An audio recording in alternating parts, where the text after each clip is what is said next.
2 years ago, singer-songwriter Jason Mraz joined his friend Sara Bareilles for 2 songs on What's Inside Songs from Waitress, her album of tunes from her Tony-nominated musical. Now, with a little experience singing the role of Dr.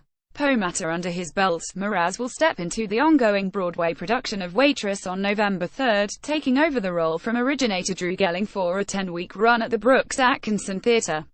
Based on the 2007 film starring Kerry Russell, the musical tells the story of Jenna, currently played by Betsy Wolfe, a waitress who becomes trapped in a toxic marriage when she unexpectedly becomes pregnant, only to fall in love with her married gynecologist, Drive.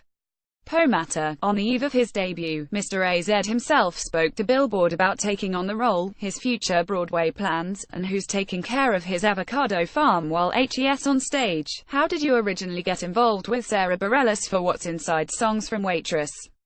Being on her album and being in the show were both a direct result of her pretty much cold calling me and saying, "Hey, would you be interested in doing this?" First was her album, "Would you be interested in singing these songs? I'll send them to you. Tell me what you think. I'm writing a musical and you can sing these 2 duets on my album." I thought, wow. I was concerned that maybe my voice wasn't mature enough to be a doctor. But she says, no, you'll do great. So I went in, and I mean, that girl is such a gifted writer, and when she sings, it's an event. And to harmonize with her and sing her words and melodies is a tremendous honor. And then same thing, 2 years later she called me and asked me if I'd consider doing it on stage, and I thought, oh my gosh. How do you say no to her? Inside my head I'm screaming, no, don't do it, you're crazy, but I thought, I've got to do it for her, and I got to see what the experience is going to feel like, and I gotta tell you, I'm absolutely loving it. Did you get the chance to see the show before joining it? Yes, I got to see it twice. Once with Jessie Mueller, the original Jenna, and once with Sara, who replaced Mueller for a limited engagement earlier this year, and I've seen it again a 3rd time since I've been here in New York. I'll see it again a few more times. It continues to make me laugh and cry. It's a perfect show. It really is. It's a perfect story. Nothing is left out. You were hired on faith. What is it like to have no audition process and just jump right into the production? I know you had theater experience back in high school. Did that prepare you at all? Yes and no. Yes, because I've been on stage my whole life, since I was in my early teens, and even that contributed to who I am as a songwriter, and how I create set lists and tell stories and create a narrative in my show. So I feel like I've had enough experience that I feel authorized to be able to step into this. But it is a stretch. It's new muscles. I make up that Dr. Pomatter's very handsome, and I tend to be a little goofy.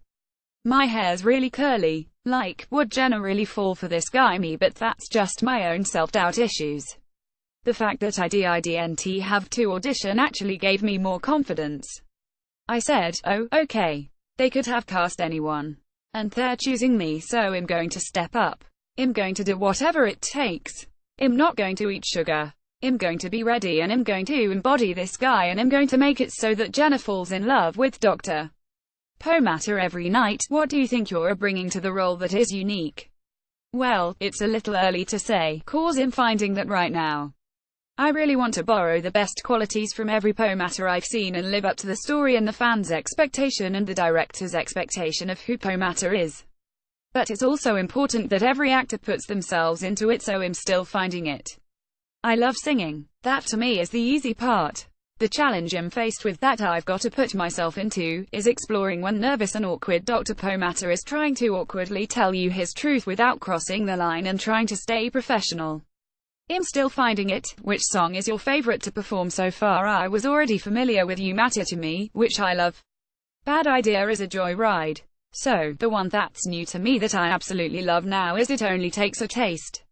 That's him finally opening up, and connecting with her for the first time outside of the office, and it's a beautiful song with story and great melodies that go high and low, and then a beautiful bridge that has these long carryover notes. It's awesome. I got to sit on stage yesterday on the park bench and sing this song, and I thought, holy shit. I'm in a Broadway musical. It was a little surreal. Do you see yourself wanting to do more Broadway in the future? I don't know. This is my first, and I love it now. You'll have to ask me again in mid-January.